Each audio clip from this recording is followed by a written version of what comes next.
मैं एनसीआरबी के डेटा के बारे में कुछ आपको जानकारी देना चाहूँगा।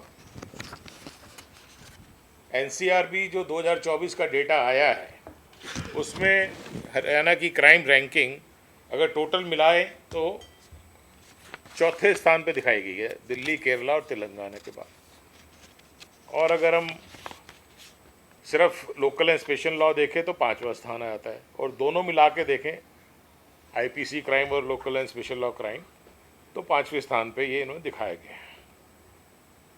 तो इससे ऐसा प्रतीत हुआ या कुछ लोगों ने प्रोजेक्ट करने की कोशिश करी कि हरियाणा में क्राइम इतना ज़्यादा है कि हम चौथे स्थान पे हैं, जबकि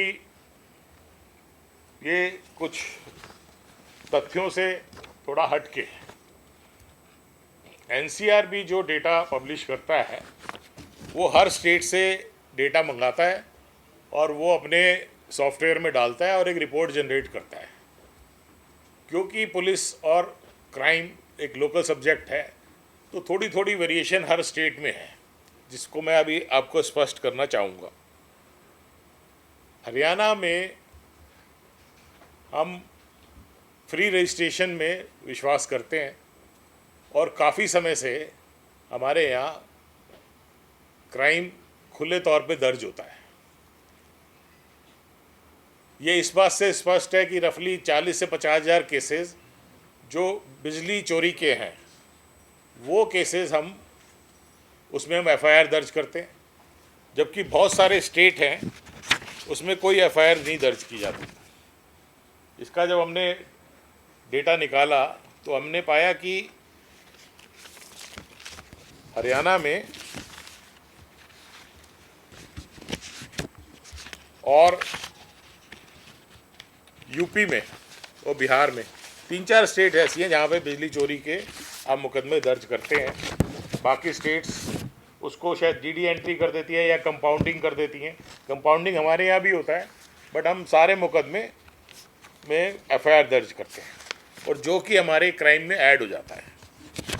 इसी तरह सुप्रीम कोर्ट की गाइडलाइंस के माध्यम से के अनुसार जितने भी मिसिंग पर्सन हैं, कोई भी अगर व्यक्ति गुम हो जाता है या हमारे पास गुमशुदगी की रिपोर्ट आती है तो कुछ साल पहले तक हम उसकी डीडी एंट्री करते थे और फिर उसको ढूंढते थे। अब ऐसे निर्देश प्राप्त हुए तो हम सब में एफआईआर दर्ज करते हैं और रफली हम 17,000 केसेस हम मिसिंग पर्सन के दर्ज करते हैं, और जिसमें ज़्यादातर हमारे ट्रेस्ड हैं। हमारे 95% तक 96% तक ट्रेस्ड है केसेस। लेकिन इसमें हरियाणा नंबर 1 है। आप देखेंगे जो इसी का 2024 का एनसीआरबी का डेटा है, हरियाणा फॉलोड बाय उड़ीसा, बिहार, जे&के। 31% पूरे इंडिया के मिसिंग पर्सन हरियाणा में दर्ज कर रहे हैं। तो इसका मतलब ये कोई है कि बाकी जगह से मिसिंग नहीं हो रहे हैं, वहाँ से ही मिसिंग है, लेकिन वो उनको डीडी एंट्री करते होंगे, बट हम सब में एफआईआर दर्ज करते हैं। ऐसे ही कुछ जो इलोपमेंट केसेज हैं, लड़का लड़की आपस में चले जाते हैं, उन सब में हम एफआईआर दर्ज करते हैं। रफली 2,500 के करीब ऐसी ही होती है, जो कि बाद में अगर आने के बाद जैसी स्टेटमेंट देते हैं तो बहुत सारे केस कैंसिल भी होते हैं। इसमें हरियाणा दूसरे नंबर पे है, नंबर 1 पे बिहार है, वेस्ट बंगाल है, बट बहुत सारी जगह जैसे छत्तीसगढ़, कर्नाटका में 38 केसेस दर्ज हुए। तो क्या ये माना जा सकता है कि भाई कम वहाँ पे ऐसे ये क्राइम कम है?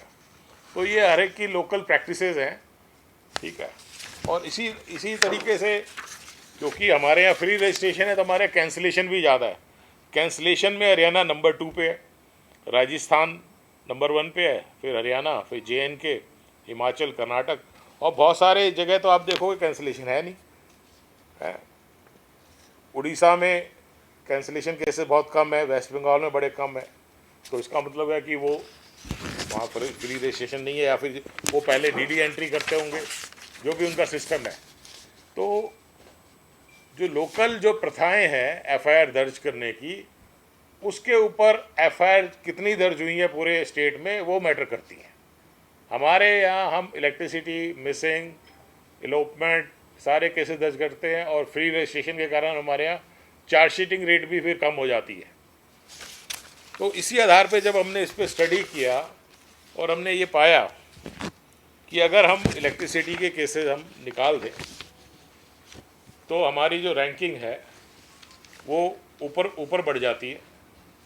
जो अभी 5वें नंबर पे है, इलेक्ट्रिसिटी के बिना हम 9वें नंबर पे आ जाते हैं इलेक्ट्रिसिटी केसेस के बिना।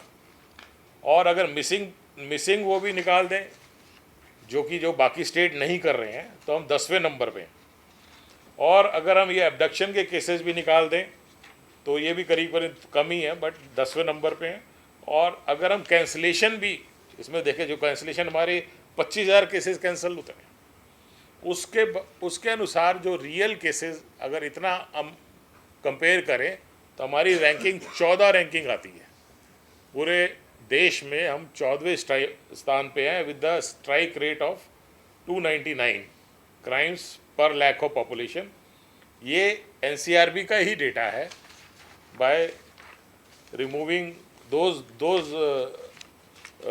Cases which are not reported by other states.